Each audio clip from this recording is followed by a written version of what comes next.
Hello everyone, welcome back to my new another blog. কেমন আছো সবাই? আশা করছি সবাই খুব ভালো আছো, আর আমিও ভীষণ ভালো আছি। আর আমি বাড়িতে এসেছি, আমার ধূপগুড়িতে এসেছি 3-4 দিন তো হয়েই গেল আজ নিয়ে। তো হঠাৎ করেই দুপুরবেলা প্ল্যানিং হলো আমি আর বুনু যে চল একটু ফুচকা খেয়ে আসি। তো যেই ভাবা সেই কাজ, বেরিয়ে পড়লাম দুজনে স্কুটি নিয়ে, যাচ্ছি একটু ফুচকা খেতে।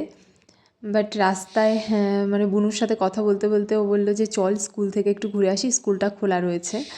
তারপরে এই তো স্কুলের দিকে এখন যাচ্ছি, চলেও এসেছি স্কুলে। আর ওই যে দূরে দেখতে পাচ্ছ, এটা হচ্ছে গার্লস স্কুল আমাদের।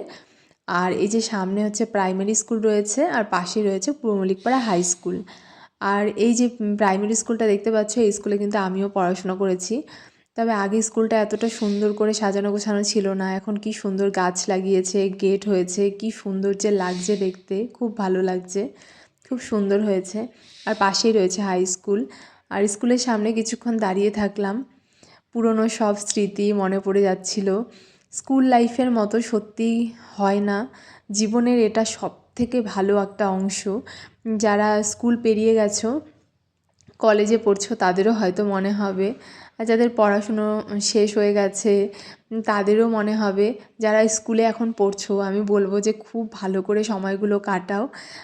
এটা হচ্ছে জীবনের সবথেকে সেরা মুহূর্ত আমার মনে হয়। তো যাই হোক, সেগুলোই ভাবছিলাম। আর এখন চাইলেও তো আর সেসব ফিরে পাওয়া যাবে না, তাই সেসব বলে আর লাভও নেই। আর এখন যাচ্ছি স্কুলের থেকে ফুচকা খেতে। স্কুলের পেছন দিকে একটা রাস্তা রয়েছে, বুনু বললো এই রাস্তা দিয়েই চল, তোকে নিয়ে যাই। যে রাস্তা দিয়ে যাচ্ছিলাম। আর ওই যে সামনে দেখতে পাচ্ছ, এটা হচ্ছে আমাদের অঞ্চল। তো কি বলো তো, অনেক দিন পরে এরকম বাড়ির থেকে বেরিয়ে না বেশ ভালো লাগছিল। অনেক দিন ধরে বেরোনো হয় না, আর এখন যেহেতু ছেলে রয়েছে, ওকে বাড়িতে রেখে বেরোবোই বা কীভাবে, আর কার কাছে রাখবো, তাই বেরোনোই হয় না। আর আমরা না ফুচকা খেতে এসেছিলাম, বাট ফুচকার দোকানটাই আজকে বসেনি। তারপরে চলে এসেছি ঠাকুরবাটে। এখন বুনু বলছে যে চল তাহলে অন্য কিছু খাই। তো আমি বললাম যে চল, ফুচকা তো খাওয়া হলো না, এখন মোমো আর এখান থেকে চিকেন পকোড়া নিয়ে নিলাম। তো দুটো জায়গায় নিলাম, একটা হচ্ছে আমার বোনের ছেলের জন্য, একটা আমাদের জন্য। তারপরে একটু এই দোকান থেকে কিছু জিনিস নিয়ে এখন যাব বাড়ির দিকে। তো বেশ ভালো একটু সময় কাটালাম অনেক দিন পরে বেরিয়ে, কিন্তু মাথায় ওই তো চিন্তা তো রয়েছে, কারণ বায়ুকে বাড়িতে রেখে এসেছি।